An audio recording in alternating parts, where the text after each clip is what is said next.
Saya Windy Salsa Febrianti dari kelas akuntansi 6A Siang Universitas Islam Sumatera Utara. Di video kali ini saya akan membahas tentang persamaan dasar akuntansi. Baik, langsung saja. Ini penjelasannya. Menyimpulkan bahwa persamaan dasar akuntansi adalah persamaan yang secara global dan terpadu menggambarkan semua hubungan yang ada di perusahaan, baik itu hubungan antar aktiva maupun hubungan antar pasifah ataupun kewajiban, ekuitas, atau modal. Sehingga persamaan dasar akuntansi digunakan untuk menjelaskan secara logis bahwa setiap terjadi transaksi akan selalu berpengaruh terhadap aktiva, kewajiban, modal, atau ekuitas. Adapun unsur-unsur dari persamaan dasar akuntansi. Yang pertama, aset atau harta. Aset adalah sumber daya yang dikuasai oleh perusahaan sebagai akibat dari peristiwa masa lalu dan di mana manfaat ekonomi di masa depan diharapkan akan diperoleh perusahaan. Kedua ialah liabilitas atau kewajiban. Liabilitas adalah kewajiban perusahaan masa kini yang timbul akibat dari peristiwa masa lalu. Penyelesaiannya diharapkan mengakibatkan arus kas keluar dari sumber daya perusahaan yang mengandung manfaat ekonomi. Yang ketiga, equity atau modal. Equity adalah hak residual atas aset perusahaan setelah dikurangi semua kewajiban. Income atau penghasilan. Income adalah bentuk pemasukan atau penambahan aset atau penurunan kewajiban yang mengakibatkan kenaikan ekuitas yang tidak berasal dari kontribusi penanam modal selama satu periode akuntansi. Yang kelima, expense atau beban. Expense adalah suatu pembelanjaan yang sekarang dikonsumsi atau biaya yang dihabiskan.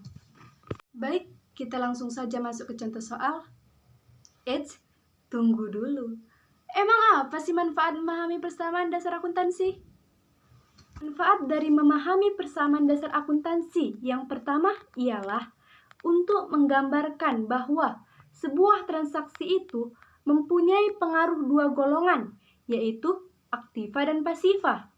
Kedua, untuk mengetahui perubahan unsur atau posisi keuangan perusahaan, yaitu perubahan harta atau aset, hutang atau liabilitas, dan modal atau ekuitas dari perusahaan. Ketiga, untuk mengetahui kemampuan perusahaan dalam mengelola keuangan perusahaan.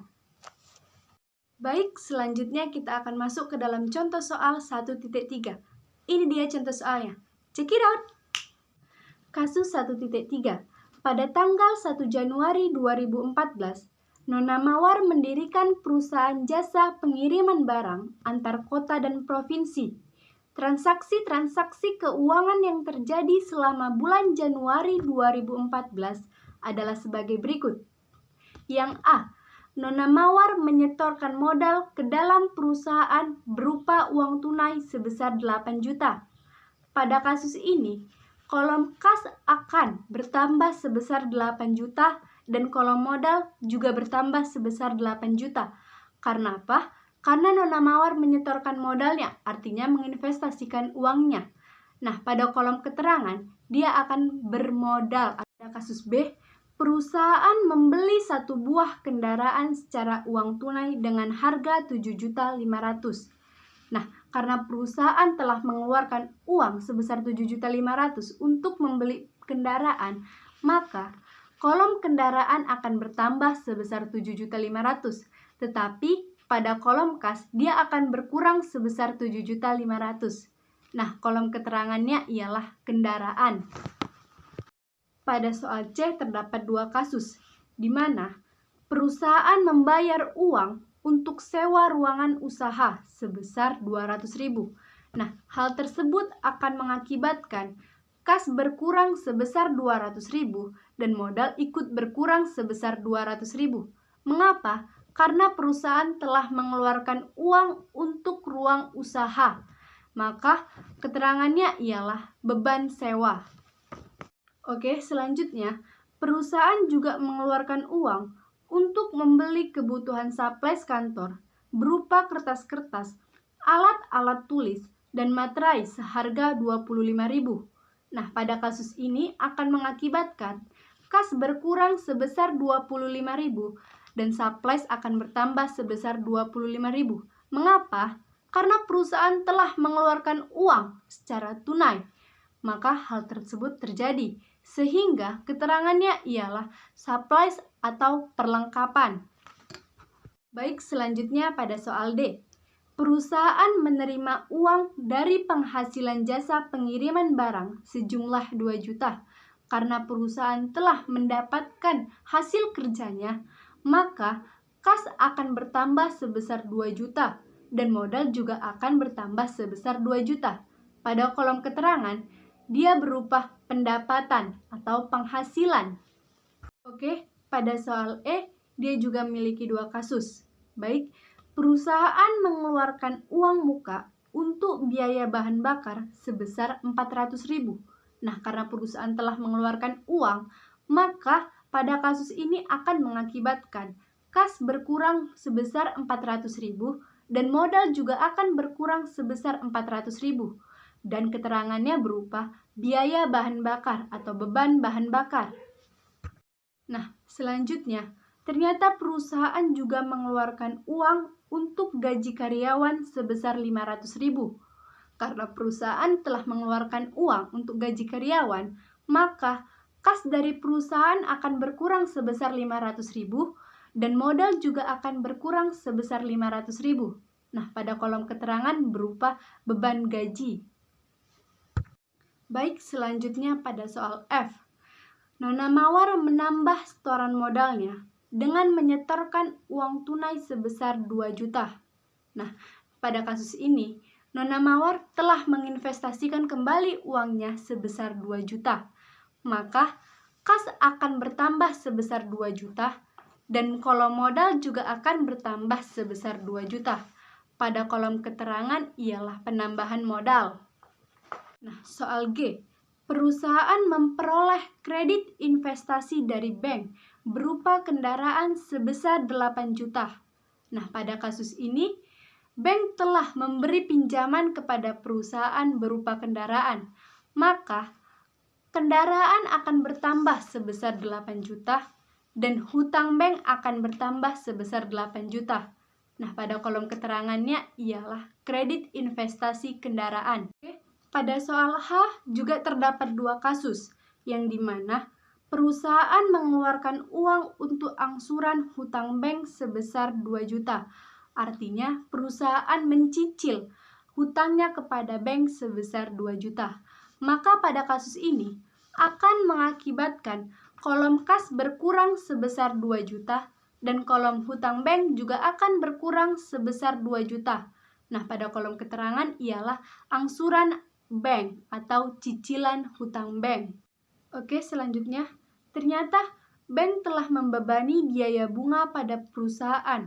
Maka, perusahaan akan mengeluarkan kasnya sebesar 75.000 dan modal juga akan berkurang sebesar 75.000. Pada kolom keterangannya ialah biaya bunga atau beban bunga. Oke, selanjutnya pada soal I yang terakhir. Nona Mawar mengambil uang perusahaan sebesar 300.000 untuk keperluan pribadi atau private. Pada kasus ini, kas dari perusahaan akan berkurang sebesar 300.000 dan modal juga akan berkurang sebesar 300.000. Pada kolom keterangannya ialah private. Nah, setelah kita sudah memasukkan semua transaksi ke kolomnya masing-masing, ada kas, kendaraan, supplies, hutang bank, dan modal, baik itu ditambah ataupun dikurang, maka selanjutnya kita akan menjumlahkan nominal-nominal yang ada di kolomnya masing-masing. Oke, yang dimulai dari kolom kas.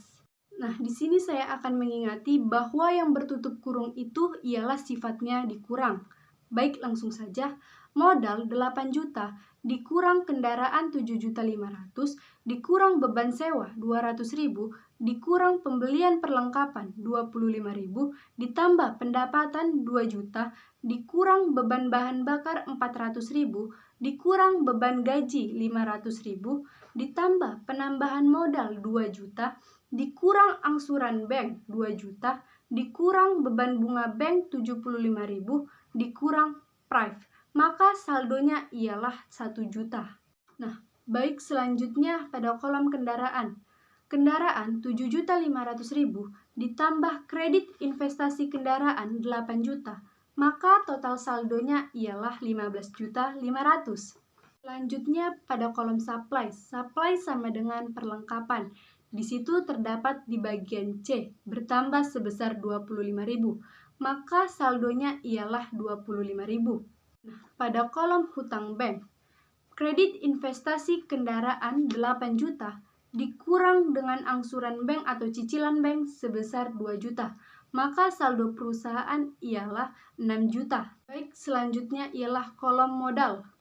Modal 8 juta dikurang beban sewa 200.000, ditambah pendapatan 2 juta, dikurang beban bahan bakar 400.000, dikurang beban gaji 500.000, ditambah penambahan modal 2 juta, dikurang beban bunga bank 75.000, dikurang prive 300.000, maka total saldonya ialah 10.525.000. Baik, selanjutnya kita akan menjumlahkan saldo kolom aset, yang dimana rumus dalam persamaan dasar akuntansi ialah aset atau harta sama dengan utang tambah modal, yang artinya antara harta dan utang tambah modal ini harus seimbang hasilnya atau balance. Baik, langsung saja. Saldo aset 1 juta ditambah 15.500.000 ditambah 25.000, maka total saldo aset ialah 16.525.000. Oke, selanjutnya kita akan menjumlahkan saldo hutang bank dan saldo modal. Oke, 6 juta ditambah 10.525.000, maka totalnya ialah 16.525.000. Nah, di sini dapat kita lihat terjadi keseimbangan antara aset atau harta dengan hutang tambah modal. Oke, karena nilai aset dan nilai hutang tambah modal sudah seimbang, demikianlah video yang saya buat ini. Apabila ada kesalahan, baik itu perkataan maupun perbuatan, saya mohon maaf karena kesempurnaan hanya milik Allah semata. Saya ucapkan terima kasih. Wassalamualaikum warahmatullahi wabarakatuh.